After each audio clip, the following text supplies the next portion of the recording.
হচ্ছে যে আমার যেটা হয় যে কাছের মানুষকে দিয়ে মানুষ হচ্ছে বড় মানুষকে বিপদে ফেলে বা বিভ্রান্তিকর অবস্থার মধ্যে ফেলে। একমাত্র অপবিশ্বাসকে স্বীকৃতি আছে মেন্টালিটি এবং এমন কিছু কথা বলে ছেড়ে দিবে যাতে পরবর্তী সেই কথাটা আমাকে বলতেই হয়। জানালেন ঢালিউড কিং সাকিব খান। অপুকে স্বীকৃতি দিলাম, আমার একটা জায়গায় আমি একটা মা, আমার সন্তানের যেটা বেটার সেটাই আমি করব।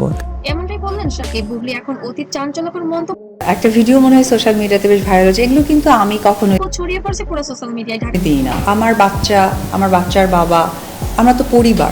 সিনেমার সবচেয়ে আলোচিত নাম সাকিব খান তার ব্যক্তিগত জীবনে আলোচনা যেন থামছে অ্যাটেনশন নিতে চাই কোনো না কোনো ভাবে। প্রিন্স মামুন না। হঠাৎ করে নতুন করে আলোচনায় এসেছেন অপবিশ্বাস এবং শবনম বুবলি। সম্প্রতি শোনা যাচ্ছে সাকিব খান নাকি সরাসরি অপুকে স্বীকৃতি দিয়েছেন। আর অ্যাটেনশন ক্রিয়েট করার একটা টেন্ডেন্সি, একটা বুবলি তাহলে কি সত্যি এখন অতীত? আজকের ভিডিওতে জানাবো পুরো ঘটনার ভেতরের গল্প, পুরনো সম্পর্ক, নতুন ইঙ্গিত, সবকিছু। একসময় ঢালিউডের সবচেয়ে জনপ্রিয় জুটি ছিলেন সাকিব খান এবং অপবিশ্বাস। অনেক সিনেমা আছে মেন্টালিটি এবং এমন কিছু কথা বলে ছেড়ে হিট। তাদের অন স্ক্রিন কেমিস্ট্রি যেমন ছিল, অফ স্ক্রিন সম্পর্ক ততটা গভীর ছিল। 2017 সালে হঠাৎ করে প্রকাশ্যে আসে তাদের বিয়ের খবর। সেই সময় পুরো মিডিয়া জুড়ে শুরু হয় তুমুল আলোচনা। দিবে যাতে পরবর্তী সেই কথাটা আমাকে বলতে। তবে সুখের সেই সংসার বেশি দিন টেকেনি। দুজনের মধ্যে দূরত্ব বাড়তে থাকে, শেষ পর্যন্ত বিচ্ছেদ। অপবিশ্বাসের সঙ্গে বিচ্ছেদের পর সাকিব খানের জীবনে আসে শবনম বুবলি। হয় আমি চাই না এগুলো বলতে। একসঙ্গে একাধিক সিনেমা, তাদের সম্পর্ক নিয়েও শুরু হয় নানা গুঞ্জন। পরবর্তীতে বুবলিও জানান দেন তাদের সম্পর্ক শুধু সহকর্মী পর্যায়ে সীমাবদ্ধ ছিল না। এই বিষয়টি সামনে আসার পর আবারও আলোচনার কেন্দ্রবিন্দুতে চলে আসে অপবিশ্বাস এখনো সাকিবের বৈধ স্ত্রী। সাকিব খান। সম্প্রতি একাধিক সাক্ষাৎকারে ও মন্তব্যে সাকিব খান এমন কিছু কথা বলেছেন যা নতুন করে প্রশ্ন তুলেছে, তিনি কি আবার অপবিশ্বাসকে গুরুত্ব দিচ্ছেন? কিছু সূত্র বলছে তিনি অপুকে সম্মান এবং স্বীকৃতি দেওয়ার কথা বলছেন। এই এমনই এক মন্তব্য করেছেন দুই তারকার ঘনিষ্ঠ। বক্তব্যের পর থেকেই সোশ্যাল মিডিয়ায় শুরু হয়েছে তুমুল আলোচনা।